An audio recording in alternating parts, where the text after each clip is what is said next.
Hi everyone, welcome back to Mr. Edmond's channel. This is Jan 2026 P4 walkthrough. Please don't forget to subscribe, like, share the content, leave a message for me if you need more clarification, or let me know what you need me to cover in the next video. Thank you. Question 1, binomial expansion. So I have the binomial expansion for 1 plus ax to the power of n is given by this. Now, what means that if we expand 1 plus ax to the power of n, we end up with this as our answer, this expression over here. Now, we need to find the value of a, the value of n, and later the value of what?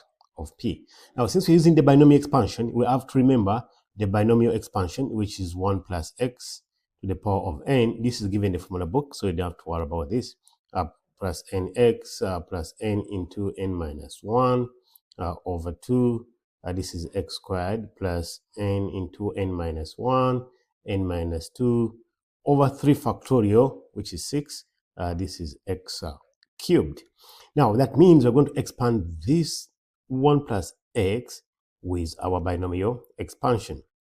Now, when we do that, all we are going to do, we are going to replace the ax into the position of x in our expansion, to the position of x in that expansion. That means what we have 1 plus nx, our x is now ax, plus n into n minus 1. Our x is ax, or squared, over 2, plus n minus 1, n minus 2, over 6 into ax to the power of 3. That's our expansion. Now, this expansion, they've told us that this expansion here is this when simplified. So what you're going to do, you're going to compare coefficients. When you compare the coefficients, you see that, okay, this is 1, and then this is 1. That means this is minus 4, and then this is going to be nx. When you expand the bracket, that means na is equal to minus 4. That's your first equation.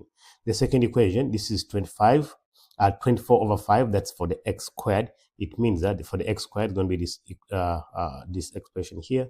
It means that n into n minus 1 times a squared over 2. This is equal to 24 over 5. And the next one will be all of this. Now, all of this multiplied by even the a cubed is going to be the value of what? The value of p. So we first concentrate on these two, and then we find p later. I'll scroll down. So if that's the case, now what we need to solve this equation. You know, we have na and then n, and then n and a in the equations. So what I'll do here, I'll make a the subject. Let us make a the subject and say a equals to minus 4 over n.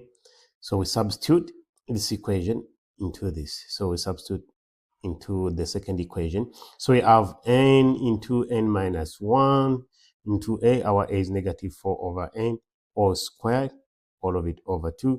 This one equals to 24 over 5. How will I solve this? I'm going to multiply 2 on the other side.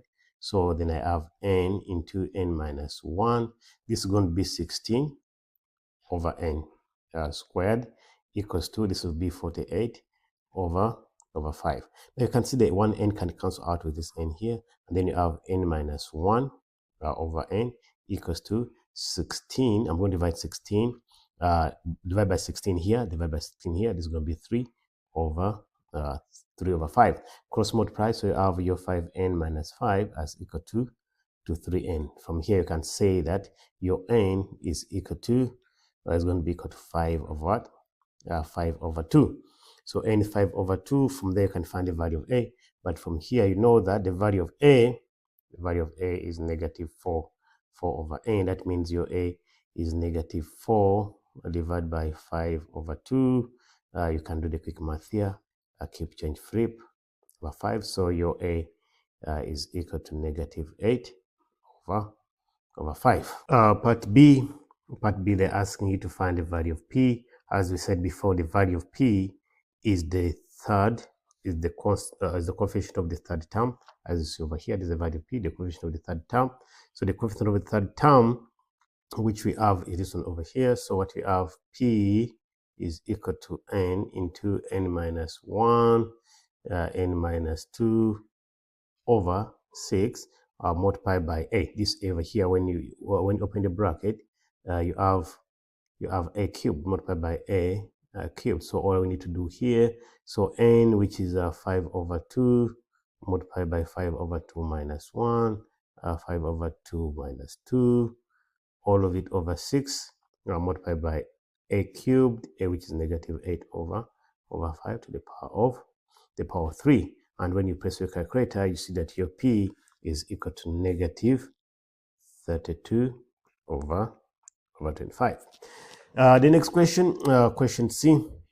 Question C, we are stating the validity of the expansion.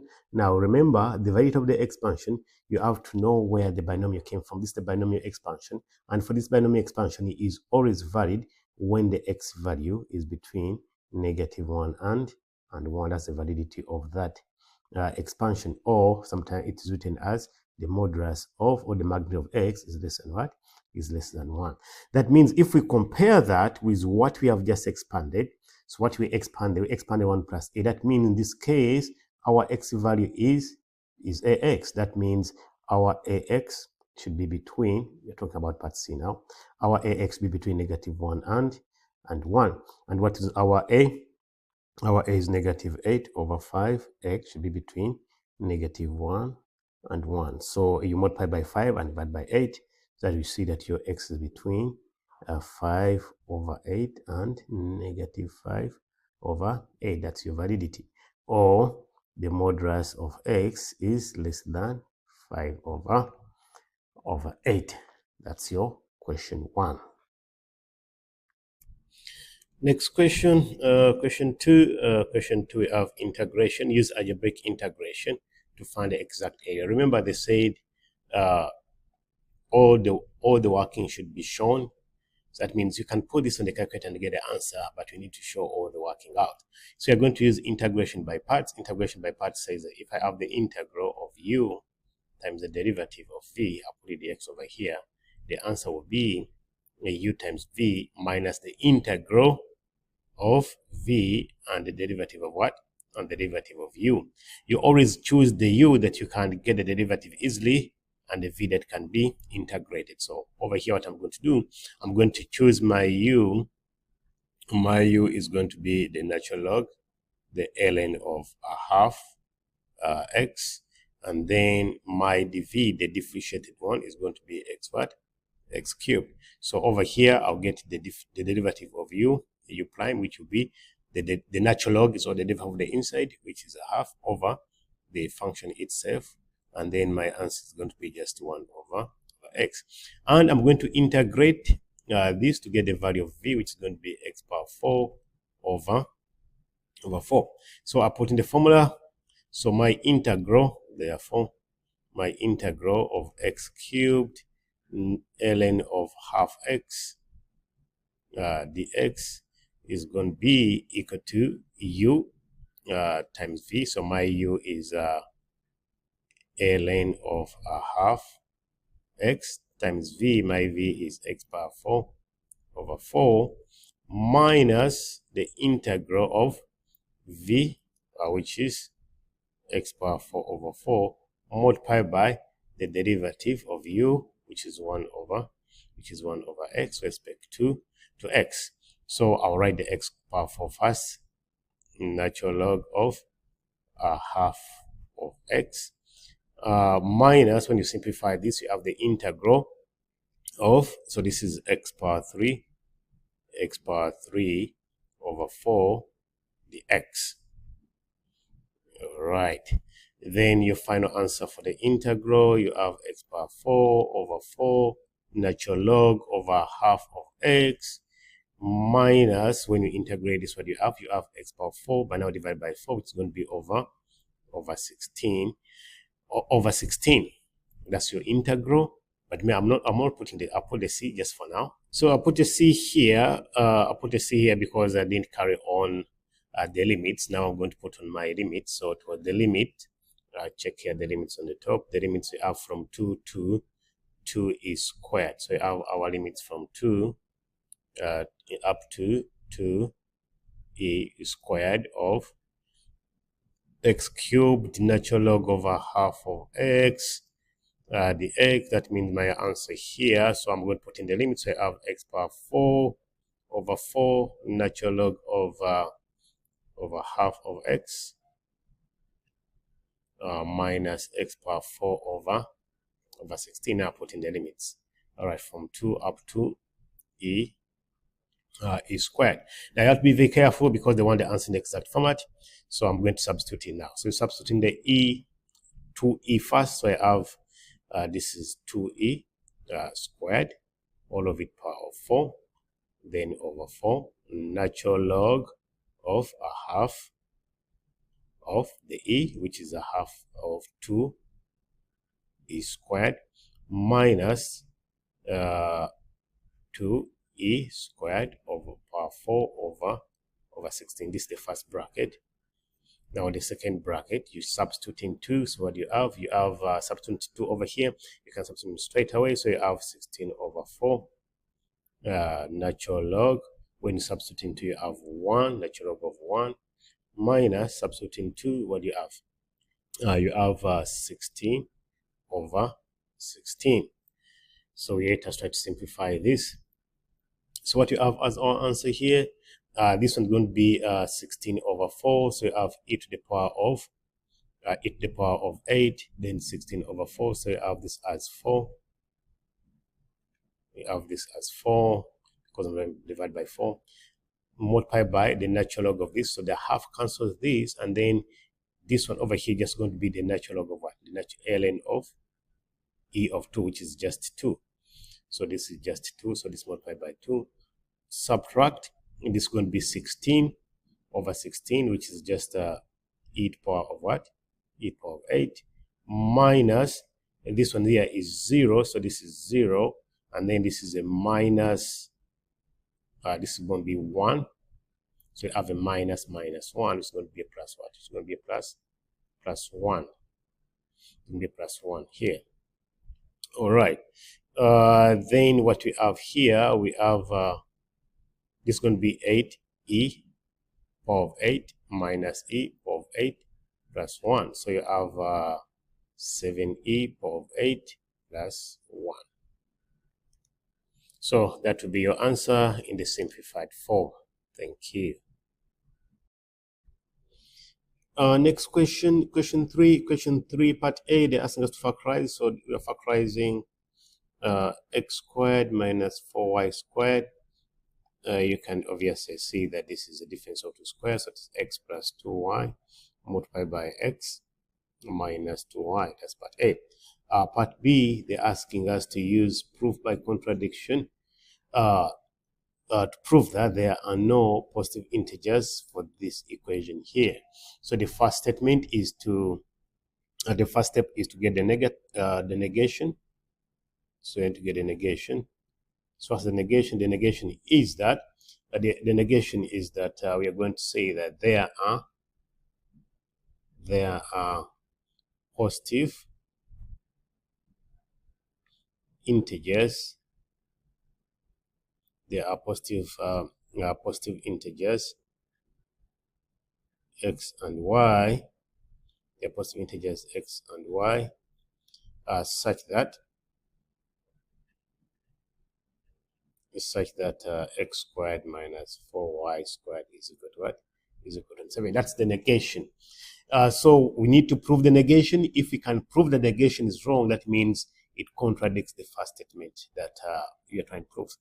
All right, so that means what you're saying here is that there are existing numbers. That means x squared minus 4y squared is equal to 27. If you're going to solve this, it means that we can factorize this to have x plus 2y, and also x minus 2y is equal to 27.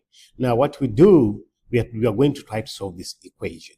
So if these two numbers, if the product of these two brackets is 27, it means that these two brackets can either be either 3 and what? 3 and 9, or they can be 27 and what? 27 and and 1. We are trying to look at positive numbers because we say the numbers are positive, so we're using only positive numbers.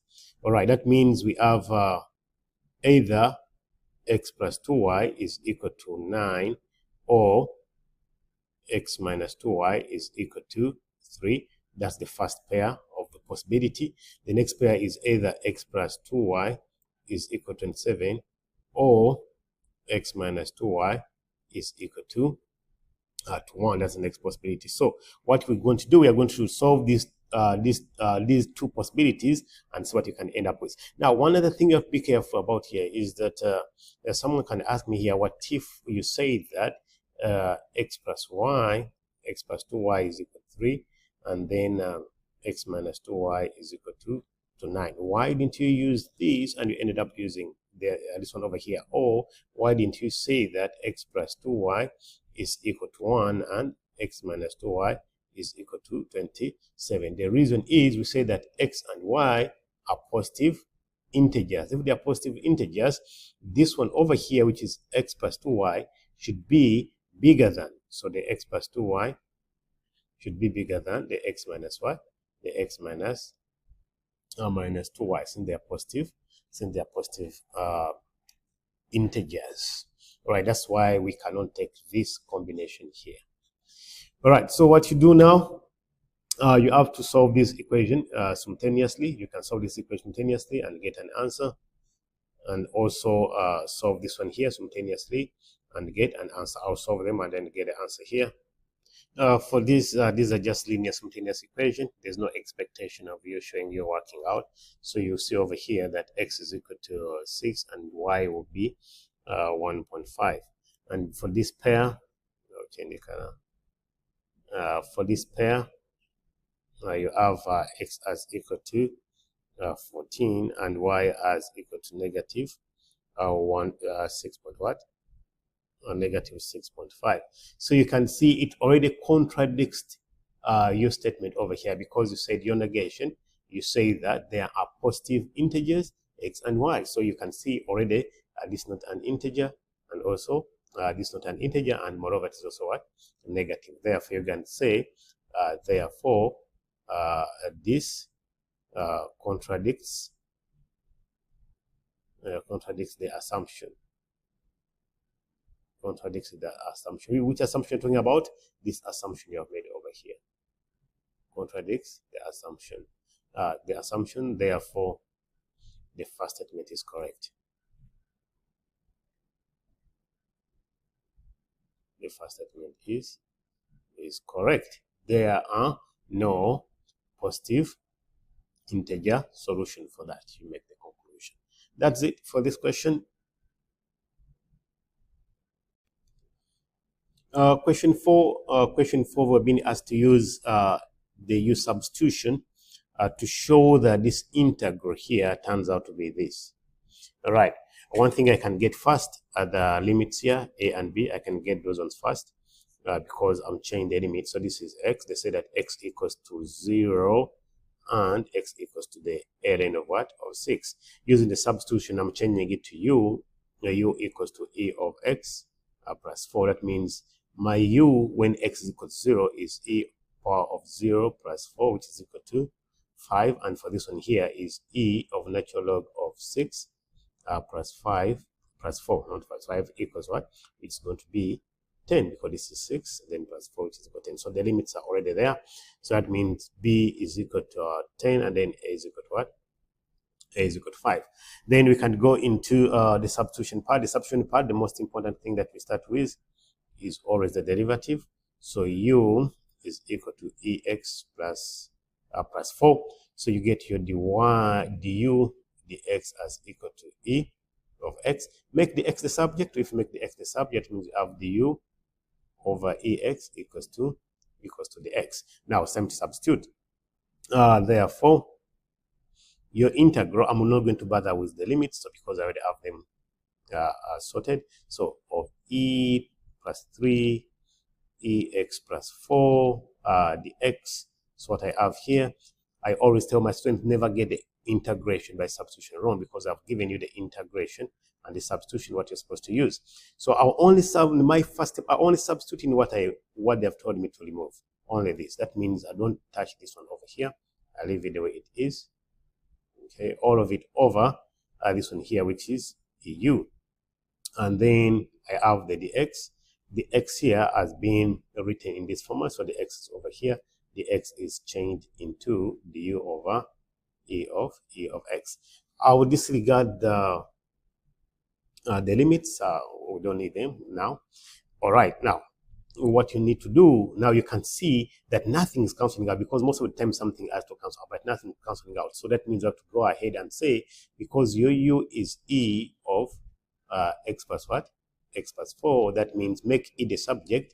That means u minus 4 is equal to what? Is equal to e of x. Now come and substitute into your integral. Now, so our integral is 2. 2 into what? 2 into e. E is u minus 4 plus what? Plus 3 over u multiplied by du over e, where a is u minus what? Minus 4. So your final answer here, you have 2u. The integral is going to be 2u minus, this is going to be minus 8 plus that, which is equal to minus 5 over, this is u into u minus what? Minus 4 with respect to du. You know your limits already. Your limits are from 5 to what? 5 to 10. This is the equation they are looking for. All right, part B of the question. Now they're asking us to integrate this. Now we no longer focus on this integral, because this integral from part A has been changed to this. Now our focus is going to be on this new expression. You don't go back to this. Now we focus on this new expression. That's why they use the word hence. Focus from the previous question, use it to solve the next question. So we are focusing on this equation. You can see over here we're going to use partial fractions. So you have 2u minus 5 over u into u minus 4. This is the same as a over u plus b over u minus 4. So we need to get the value of a and b. So you have 2u minus 5 as equal to a into u minus 4, and then plus b multiplied by what? Multiplied by u. So what I'm going to do over here, I always do the substitution. So substituting u as equal to 0. If u is equal to 0, you see that minus 5 is equal to u is equal to 0 is equal to, this is going to be minus 4. It's going to be minus 4 what? 4a. Therefore, your a is equal to 5 over 4. Now you can substitute u is equal to 4. If u is equal to 4, put 4 over here. So you have when you put 4 over there, you have 8. So that means you have 3. You have 3 equals to, when you put 4 over here, that's 0. And then when you put 4 over here, you have 4 what? You have 4b. That means you end up with b as equal to 3 over what? 3 over 4. Therefore, what this means, it means that our equation, which is 2u minus 5 over u into u minus 4, is now the a, which is 5 over 4 over the u, plus the b, which is 3 over 4 over u minus what? U minus 4. Now it's time for us to integrate this.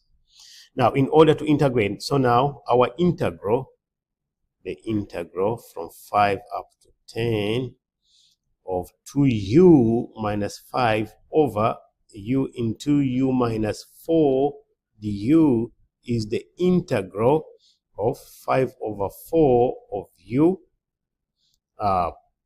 du plus the integral of 3 over 4 of u minus 4 respect to du, and the limits are 5 to what?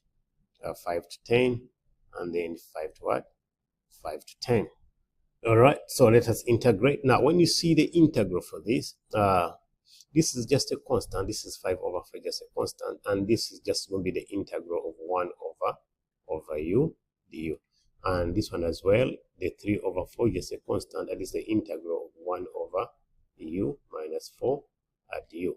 That means the integral for this is 5/4 ln of u plus the integral of this 3/4 natural log of u minus 4, and then you have your limit. By the time you reach this point, you have almost you have out of the 6 you have almost 4 marks. So you're looking for now 2 marks. So I'm to simplify this 10 and 5. Now we are going to substitute in. So the substitution here is going to be a little bit big. So you have 5/4 natural log of 10 plus 3/4 natural log of, this is u, which is going to be u minus 4, which is equal to 6. All of this subtract, when you put in 5, 5/4 natural log of 5 plus 3/4 natural log of 1, because this is u minus what? U minus 4 natural log of 1, like that. Next part here, okay, we continue to simplify.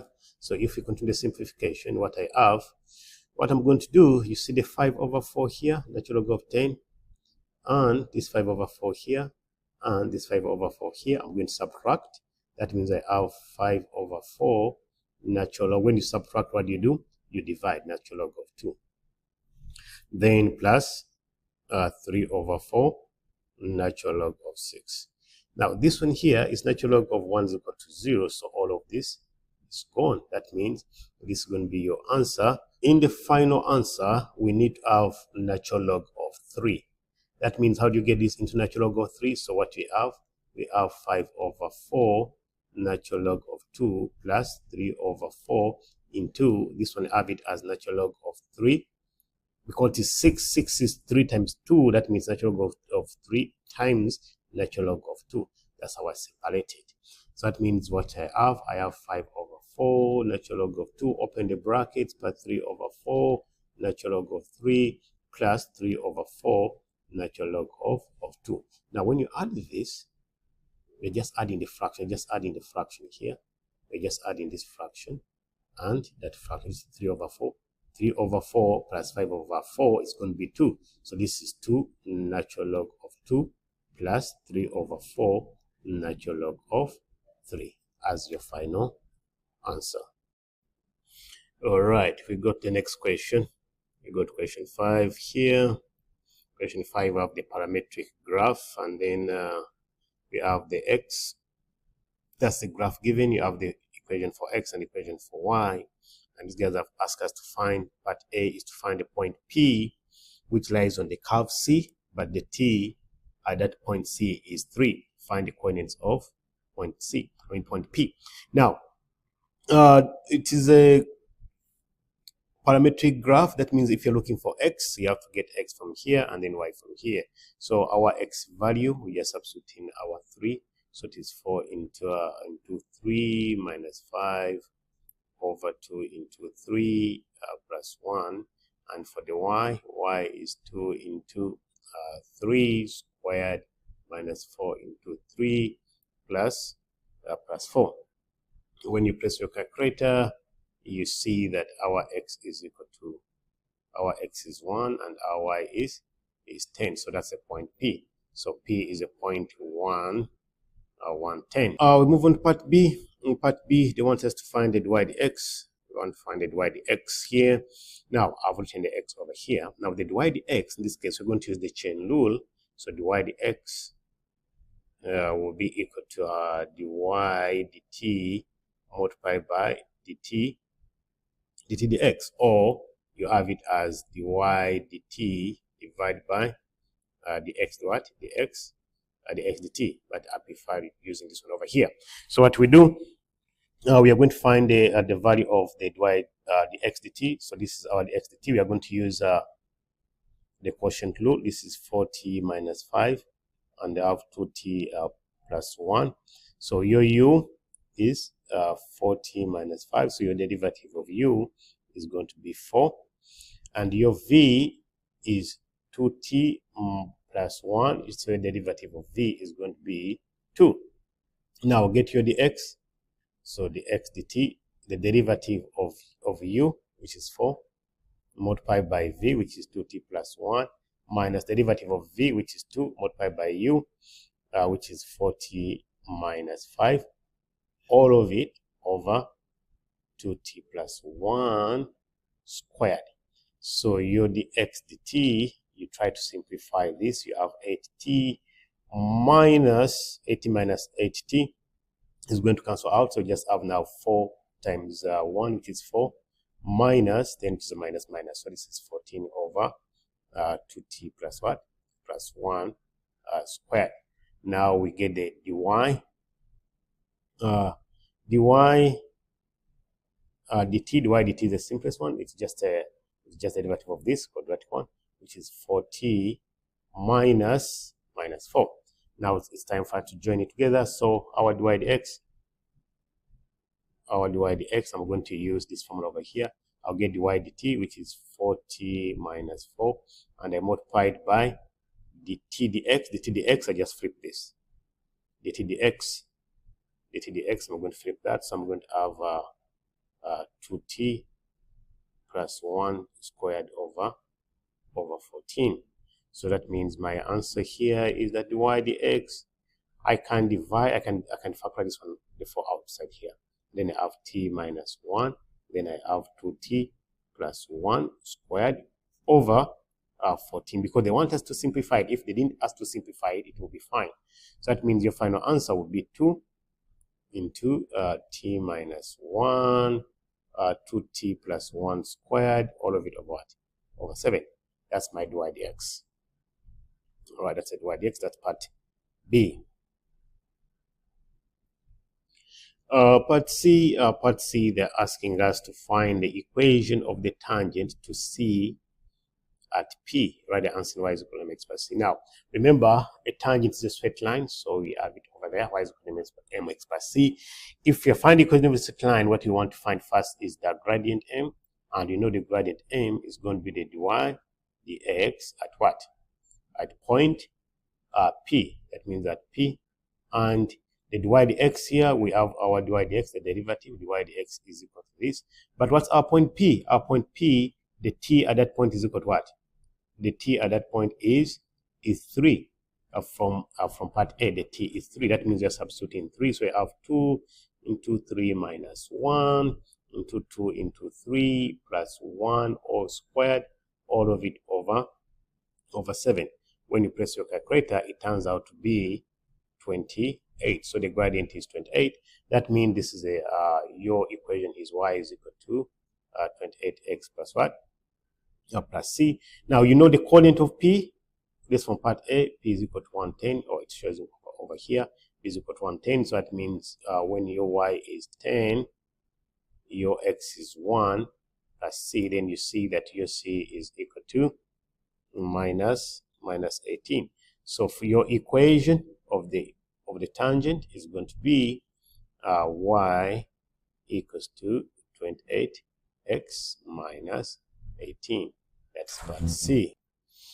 All right, what do you have in part D? Okay, part D, what we have here is saying that given that the Cartesian equation of C, so if we change this into a Cartesian equation, that means y as a function of what? Y as a function of x. F of x is defined for all values of x on C. Defined for all values of x on C. Determine or find the domain of what? Find the domain of C. Now, one thing you have to remember here is that the domain are the x values, and then the range at the y values. That means in order for us to find the domain of the function f of x, we need to find the range of what? The range of x. The range of x will be the domain, and the range of y will be the range. So the range of y will be the range of your function, and the range of x will be the domain. The range of x will be the domain of your function. Okay, so that means in order for us to find part A, we need this will be the answer for part A, and then this will be the answer for part B. Now, but x is equal to this function here, defined in terms of t, but they say t is greater than 0. Now, what I always do, I always prefer answering these domain and range questions using the graph. If you know how to use a graphing calculator, you can do it, or you can just do it by just getting a simple sketch. I'll get a simple sketch of this graph and then see how the equation actually looks like. Okay, now I'm going to sketch this graph. So this graph, and see what I'm looking at. So this graph here, so this is the t, this is the t, and now what will be the y value now? It's what is the x. Now when you see here, t cannot be equal to this one equal to 0, that's minus a half, which is over here. That's minus a half, t is equal to minus, that's minus a half. And then there's the horizontal asymptote. The horizontal asymptote is always this divided by that. So it's divided by 2, which is 2. So t is equal, x is equal to what? X is equal to 2. And then what you get next, you get the y-intercept. The y-intercept, substituting x equal to 0. In this case, t, substituting t is equal to 0 in your equation. When you put in t is equal to 0, you have negative 5. It means that your curve cuts here at negative what? At negative 5. Automatically, the curve has to go towards this and also towards that. How can it do that? It can only do that if it's going to cut like that. If it's going to cut like that, that's how you can do it. And then this part of the graph is over there. But remember, they said here that t should be greater than what?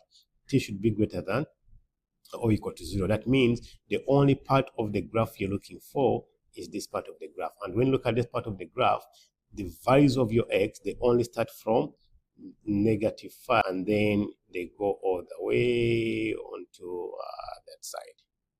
That means your x values start from negative 5 up to 2. They don't go past 2. This is going to be that will be your domain of the function. So remember, I'm trying to look at the graph of the x only. Now, what I'll do for the range, I'll look for the graph of y. The graph is that this is a quadratic graph. This is a quadratic graph, but still t is greater than what? T is greater than 0. But still, I want to visualize it. When I want to visualize it, t is greater than 0, I put t is equal to 0. If I substitute t is equal to 0, I have 4. So that means it cuts here at 4. But I don't have the range of this y value. I don't have the range of the y values. The only way to get the range of the y values is for me to get the nature of the graph. I know it's going to be a U shape, but I don't know whether it is U like this over here or it is U over here. So I need to find the turning points in order for me to see that. I'll try to figure out the turning point of this graph. And you can do so many things to get the turning point of the graph, or you can get the roots of the graph. I prefer to get the turning point of the graph. So let me get the turning point of the graph.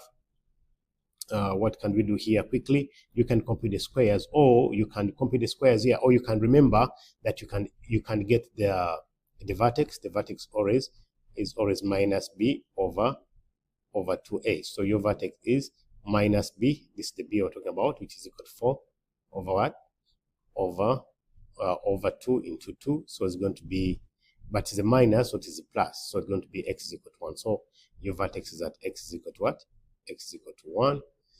But remember, this is t, not x. This is t. T is equal to 1. So that means your vertex is somewhere over here. It is positive. T is equal to 1. Then you have to get the y. So get t is equal to 1. Substituting t is equal to 1 into the y. That means your y here, when put it t is equal to 1. Substituting t is equal to 1, you end up with y is equal to 2.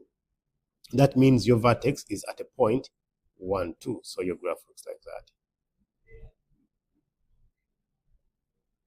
That's how your graph looks like. That means your minimum point is actually, your minimum point of the graph is actually equals to 2. 2 is your minimum point of the y. And we don't need this, but even if you don't need that, but you can, your graph actually starts from here and then it goes over that side. By that means the smallest value of y is 2, and then the graph goes on going up. That means your y value is greater than what? Greater than or equal to 2. So your range, or your range of f of x is that f of x is greater or equal to what? Or equal to 2. Like that. It's out of explanation for 3 marks, but I have to explain it. But if you understand it, it doesn't take that much time. Question 6, we have line L1. I've tried to draw the line L1 so that I can visualize it. Line L1 is this line over here. Now, this line L1 as a point P, the point P lies on L1. Point P, I'll say maybe my point P is here. I'll put point P to be there. And the point P is such that, so they said given that this point P is the closest from the origin, is the nearest from the origin. If the origin is here, this is my origin. And if point P is across the origin, it means that the line connecting the vector OP and the line, they are perpendicular. Since P is the closest to the origin, it will only be the perpendicular distance. OP will be the perpendicular distance. That means OP, the vector OP, is perpendicular to the line. The vector OP is perpendicular to the line, since point P is the nearest to the origin. So the vector OP is perpendicular to the line. That means when we dot the vector OP, we dot it with the line. But remember, if you're going to dot it with the line, you're going to dot it with the direction vector of the line, or the direction of the line. That means, but our vector OP, if P is any point on the line that we don't know, x, y, z, it means the vector OP is going to be x, y, z. We are going to dot that vector with the direction of the line, which is 2, 1, minus 3, and our answer will be 0. So when we dot it, we have 2x plus y minus 3z is equal to what? Is equal to 0. That's the concept of the nearest point is always perpendicular. But now the other thing we need to remember here is that the point P is on the line. So it has to satisfy this condition, the condition that says that x is equal to that, y is equal to that, and then z is equal to that. That means x is 3 plus 2 lambda, y is just a 0 plus lambda, and then z is 5 minus 3 lambda, and this should be equal to 0. So when you solve for lambda here, you see that your lambda is equal to 3 over what? 3 over 2.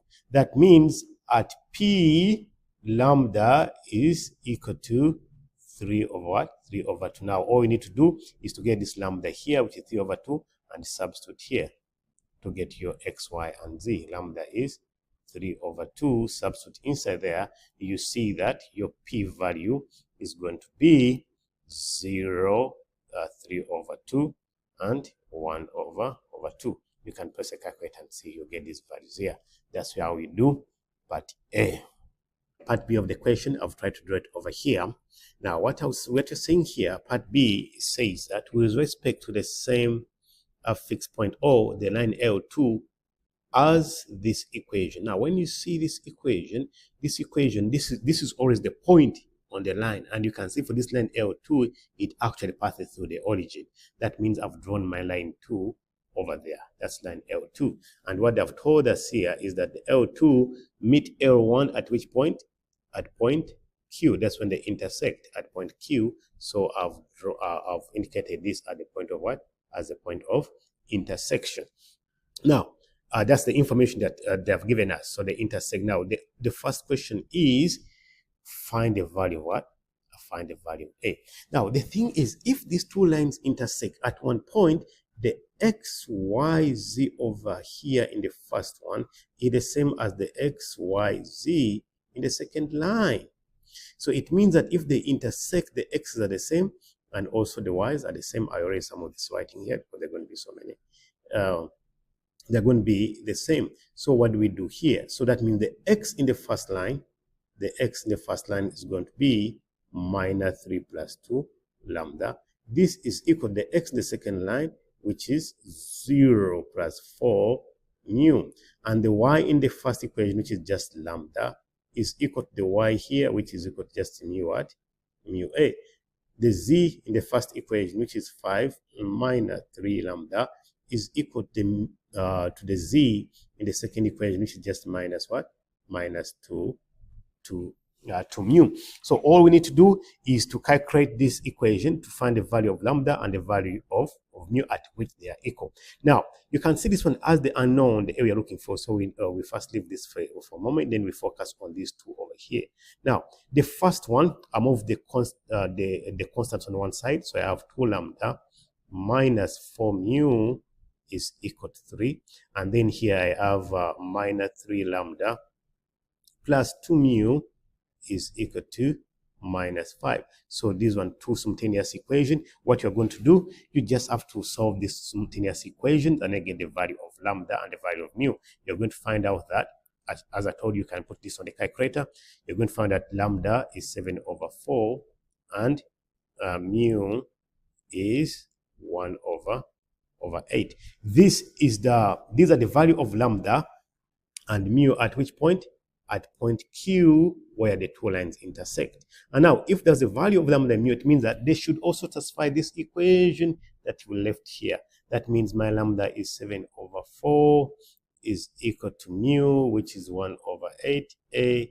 Then you can see that the value of a is 7 over 4 divided by 1 over a. The value of a is 14. That's the value of a. Part C of the equation,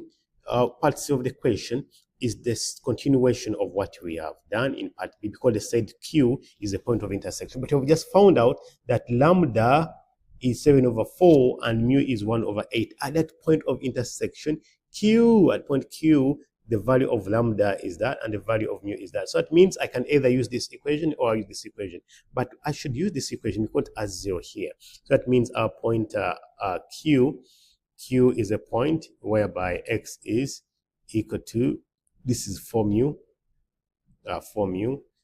Actually, I'm just substituting mu over here. So at Q, the point, so x is 4 times mu, or mu is 1 over 8. Y is mu times what? 1 over 8 times what? Times a. 1 over 8 times a. And then z is just 1 over 8 times what? Times minus what? Minus 2. So you end up with your Q as 1 over 2, 7 over 4, and minus 1 over 4. You can use the first line, but the second line is better. That's your answer. Question 7. It looks scary. The diagram looks scary, but it's not hard. Let us see what we have. So we have the curve here, and then we have the equation of the graph over there. Then the first question, they are asking us to find a point P and point Q. They are given, and at this point Q, the y coordinate is pi by what? Pi by 4. And they're asking us to find the x coordinates of P and the x coordinates of Q. That means if you have the y, we just have to substitute in our equation to get the value of x. Get a substitute. So when we substitute here, we have x squared into x squared tan of pi by what? Pi by 4 plus 32 into pi by 4 all squared over pi squared. This one equals to what? Equals to 11. We try to solve this quickly. Then what you know is that the tan of pi by 4 is just 1. So that is x squared plus 32. I'll write this as 32 in over pi squared. This is multiplied by pi squared over 16 equals to 11. So this pi here is going to cancel with that, and as well as I'll not cancel anymore. I have x squared equals to 11. This is going to be 2. 11 minus 2. That means x squared is equal to 9 square root. So that means x is equal to 3 or minus 3 when square root. So you can see that the q is which is minus what? Minus 3, and the p is the 3. That's the first part, as simple as that. We go on part B. Part B is asking us to use calculus to find the dy dx. Now, I'm going to write the equation here. The equation is x squared tan of y plus 32. This is 32 y squared over y squared equals what? Equals to 11. Let us get the derivative of this. Now, this is increased differentiation. So this is the product. Remember, this is the product rule over here. So this is one value and this is one function. So what's the rule over here? So you get the derivative of this, which is going to be 2x multiplied by tan of y, plus you owe this a constant. You owe now this is a constant, x squared. The derivative of tan is sec squared of y, by now multiplied by dy dx, implicit differentiation, plus the derivative of this is 32 over pi squared. I'm separating it so you can say this is just a constant, multiplied by the derivative of y squared is 2y dy dx. This equals to the derivative of this, which is 0. If I one step, let us get the dy dx on one side by themselves. Okay, now that means you have x squared sec squared of y plus 32, which is going to be 64 now. Plus 32 is going to be 64. We can write 64. Hold on to this time there. Okay, which is going to be 64 y over pi squared. All of this is dy dx. This one equals to negative 2x tan of y. Now, but they're looking for the exact value. The exact value at what point? The exact value at p. But we know that at p, y is pi by what? Y is pi by 4, and the x value is 3. Remember, the p is the one that is on the positive side. So we just substitute from here. We don't need to simplify it further. So when you have the 3 over here, so you have the 3 squared, so this is 9, and then you have the sec squared of pi by 4. You can press on the calculator this, and then you have this one over here, 64 multiplied by pi by 4 over pi squared. All of this is dy dx. This one equals to 2, negative 2 into 3 into tan of y, which is equal to 1. Now this is going to be 2. This one over is going to be 2. So you're going to have 18 plus, what I will do for this one here, because this is the multiplication, I'm just going to write it. I'll just write this because you can do it mentally, but you're writing it as 64 over pi squared multiplied by pi over 4. So you cancel this out like that, and then you cancel this one here, becomes 16. It becomes 16, such that you have this as 16 over pi. 16 over pi, all of this is the dy, dx. This one equals to, on this side, what you have just minus 6. So your final answer, what you have here as your final answer, you can try to simplify it over here. So you have 18 pi plus 16, all of it over pi dy dx equals to minus 6. So you can see that the dy dx, the pi multiplies this side, so you have minus 6 pi over 18 pi plus 16. You can divide everything by 2, so you have minus 3 pi over 9 pi plus 8. That's your dy dx. Now part C of the equation says that work out the value of the gradient of the curve at P multiplied by the gradient of the normal at Q. Now the gradient of the curve at P is what you have in part B. Now they want you to get the multiplied by the gradient of the normal at C. Now there's only one trick you have to see here, is that, this is part we are dealing with. We know the gradient at P, which is over here. Now we need to find the gradient of the tangent at what? At Q. Now at Q, the only thing that changes here is that the substitution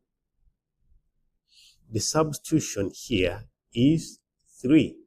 Now, but at Q, the substance is going to be minus what? Minus 3.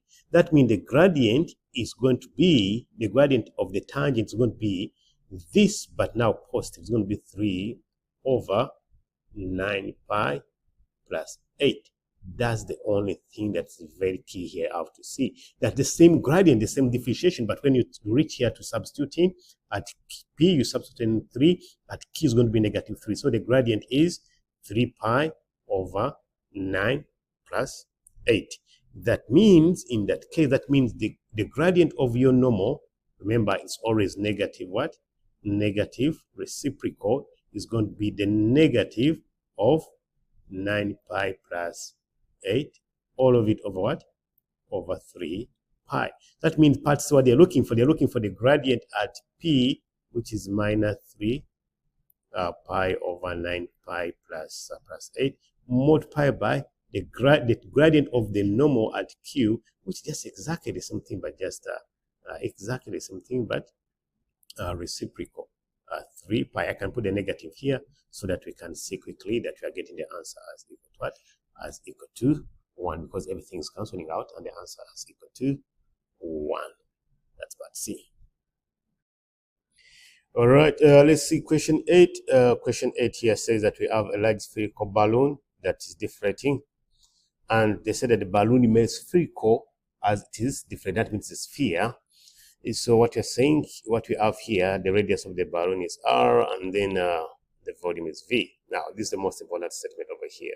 You say that given that the volume of the balloon is modeled to decrease at a constant rate, that means the v, the t, the rate of decrease of the volume is equal to, is constant, so it's a negative, say maybe negative a. It's a constant rate where a is the constant.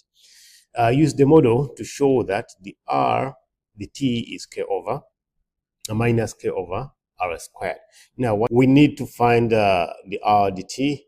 Now we are going to use the chain rule. The r, the t is equal to the r, the v multiplied by the v, the t.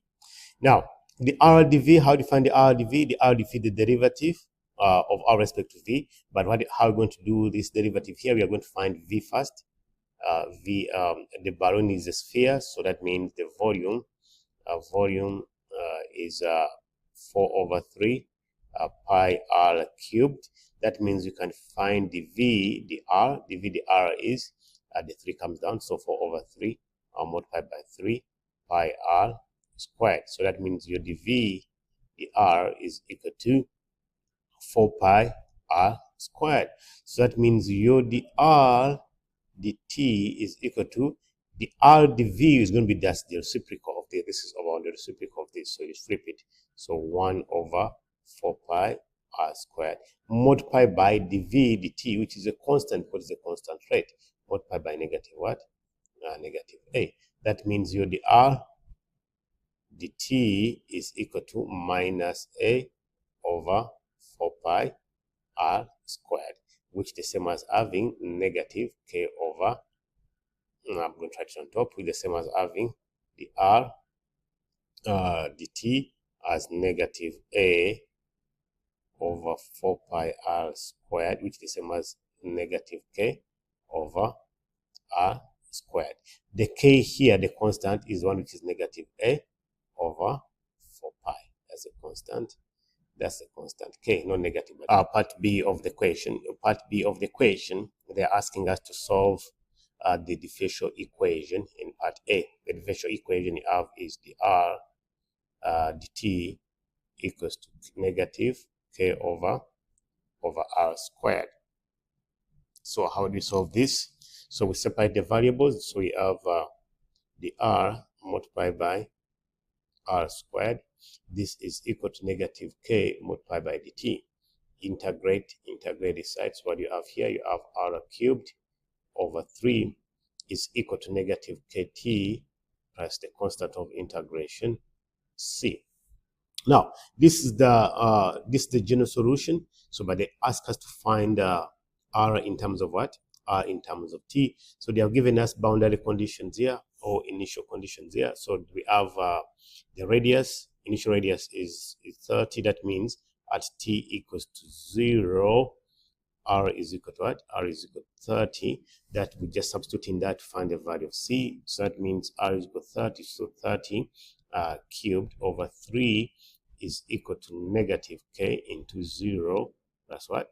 Plus c. You see that c is equal to 30 squared over what? 30 cubed over 3, which is 27,000 over 3, which is equal to 9,000. Now, the next condition which has been given is that after 24 seconds, the radius of the balloon is 12. So after 24 seconds, the radius of the balloon is 12. So after 24 seconds, the radius r is equal to 12. So we have our equation, r power 3 over 3 equals to minus kt plus 9,000. That means we have our r is 12, so we have 12 cubed over 3 equals to minus k into t. T is 24, and then plus 9,000. Then when you do the calculations here, you end up with your k as 351 t1. But what's the question asking you to do? The question asking you to find the equation of r in terms of t. So you're going to make r the subject. So your final equation is r cubed over 3 is equal to minus 351 t plus 9,000. So what you do, you're going to multiply by 3 and then take the cube root. So it's going to be the cube root of multiply, take the 3 on the other side, so you have 227,000 minus, and when you multiply this, you're going to end up with this is going to be 15, going to be 10,000 and 10,053 t. That's the cube root. That's your value of r. Part C says given that v is equal to 0 when t is equal to t. So I find the value of t. So that means t is when v is equal to 0. So what we have just found out, we have the formula. But the formula we have here is the formula of r. But if v is equal to 0, it means that can only happen when r is equal to 0. Because v is equal to 4 over 3 pi r cubed. So if v is equal to 0, that can only happen when r is equal to what? When r is equal to 0. That means for part C, we just find when r is equal to 0. So we have a cube root of 2700 minus 153t. This is equal to 0. Because for v is equal to 0, it cannot happen when r is equal to what? When r is equal to 0. That means what you have here, 2700 minus 103t is equal to 0, and then you find out that your t is equal to 25.6. That's last question of the paper, guys. If you've come this far, don't forget to subscribe for more content. All right, so question 9, we have a curve. The curve is defined parametrically, so we have x and then we have y. Let us see the first question they're asking us to find. Now, they're asking us to show that the volume of the solid, this solid given, or this solid, found by rotating the area r about the x-axis by 2 pi is given by that. So how do we do this? Now, we know that the volume of a solid of revolution is always pi and the integral of y squared dx. That means our volume is going to be pi, the integral of y. What's y? Y is over here, of 5 sine of 2t all squared multiplied by the x. But what you see here is that the equation is going to be in terms of t. That means we need to move this dx here. How do you move the dx? We come back here on the x value. So they say the x is equal to 6 sine of t. So what we do, we get the x dt. The x dt is equal to 6 cos of t. Make the x the subject. So the x is equal to 6 cos of t dt. Now we substitute it back here. So it means that our volume V is equal to pi, the integral, expand the bracket here. What you have 25 sine squared of 2t multiplied by the x. The x is 6 cos of t dt. So your final formula for the volume is you multiply the 6 and then the 25, so you have 150 pi the integral of sine squared of 2t cos of t dt. Now you may think that this is our answer, but you have one more step here, because here they say that should be cos of what? Cos of t and sine of t. But what you have here, we have cos of sine of 2t squared. That means we need to change that to t. Now you remember the trig identity, that sine of 2t is always equal to cos of t sine of t. So I'm going to substitute that. So that means our volume is going to be 150 pi into, this is going to be 2 cos t sine t all squared multiplied by cos t dt. So when you expand the bracket and multiply it out, you see that you're going to end up with v as equal to, this is going to be 4 because you're squaring it. It's going to be 4 over here. So 4 times 150 is going to be 600 pi. The integral of this is going to be cos squared t sine squared t multiplied by cos t dt. So your final answer is the volume is 600 pi the integral of cos cubed of t and sine squared of t. That's your first part. But wait a minute, there's one thing. We don't have the limits. What we know from the limits, let us get the limits. Again, let us get the limits. The limits of the integral starts from 0. That means that at x equal to 0. And then it ends at this value over here. 0, that's a point k. Now, x equal to 0 will only give you that point over there. But y is equal to 0 will give you this point and that point as well. So we have y is equal to 0. Our y, that means 5 sine of 2t is equal to 0. It means that sine of 2t is equal to 0. So 2t is equal to sine inverse of 0. Sine inverse of 0, that means your 2t is either equal to 0 or the next angle. Remember the sine graph quickly here. The sine graph, what you have here, you have 0, you have pi, and then you have 2 pi, 0, pi, and then you have 2 pi. Divide by 2, so your t is equal to 0, and t is equal to pi by 2, and t is equal to pi. But what you're looking for these values here. So the first value and the second value. You're looking for only the first value here, which is 0, and the second value here, which is pi by what? Pi by 2.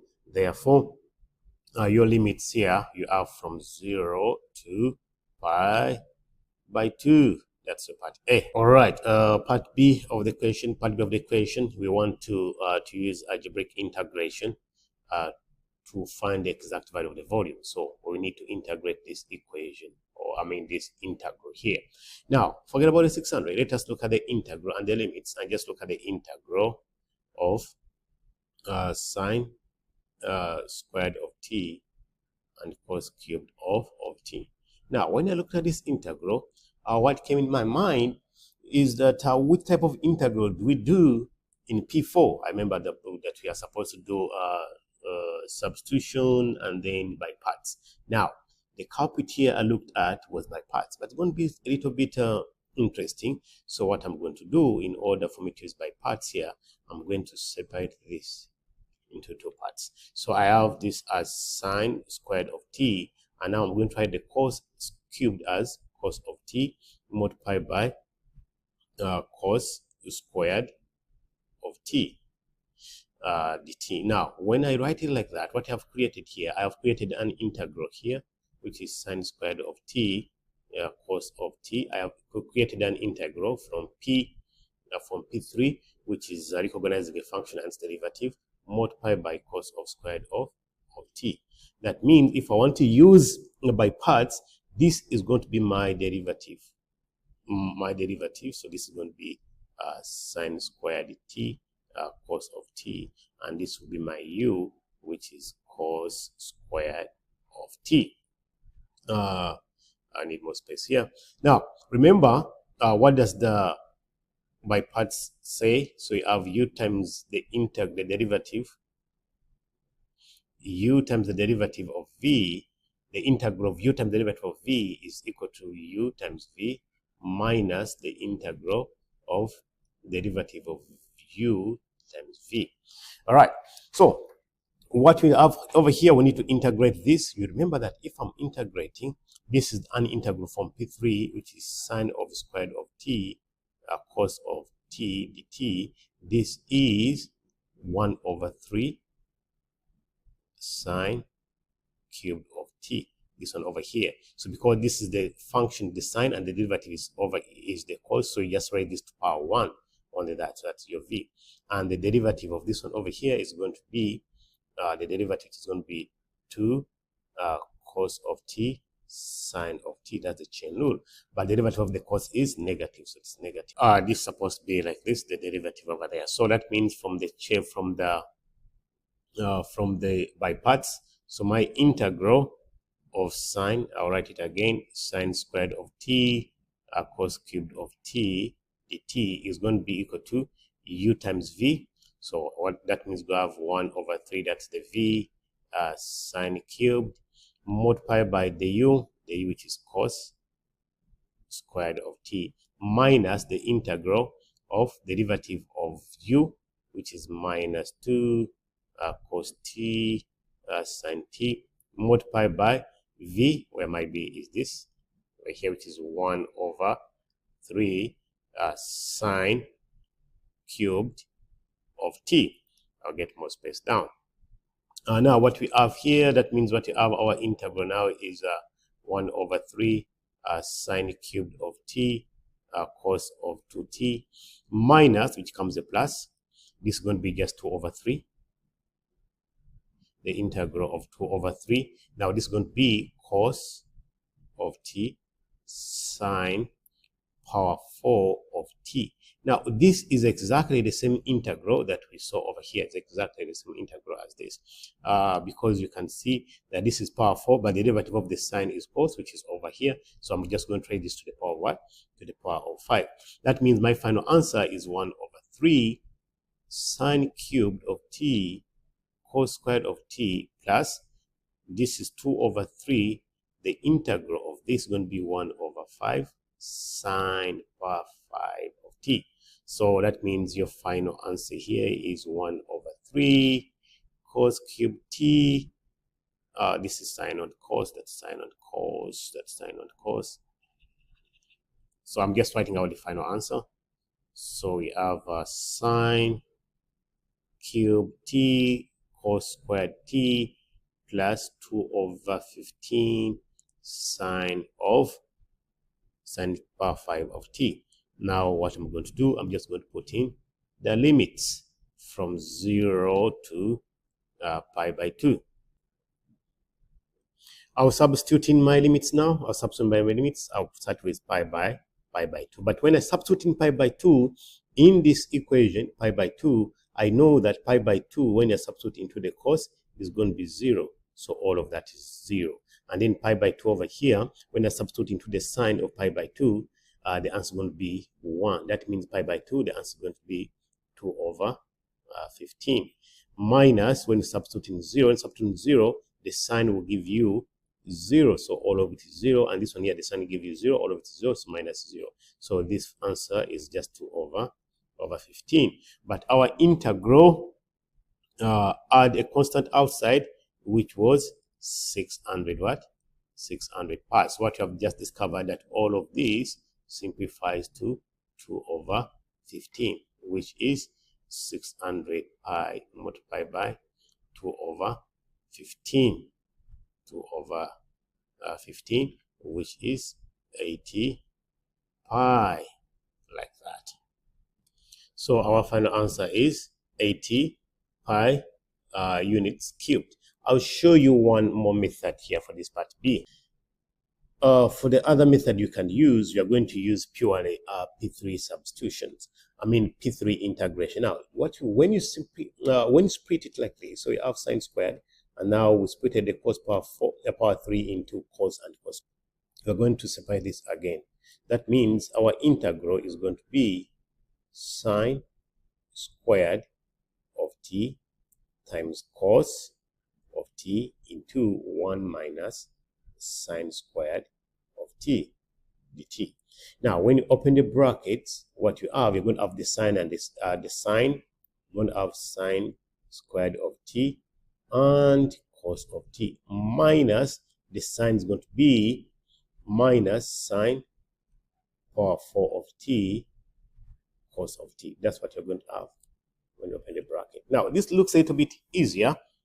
It is in fact easier, but sometimes it's hard to think about it, because when you see a P4 integration, your mind just takes you straight to the substitution or the by parts. So then you have this integral here.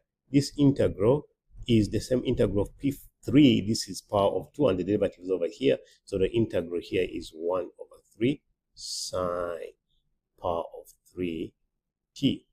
And this integral here is the same. So it is power of 4. That means power of 5. This is 1 over 5 sine of 5t.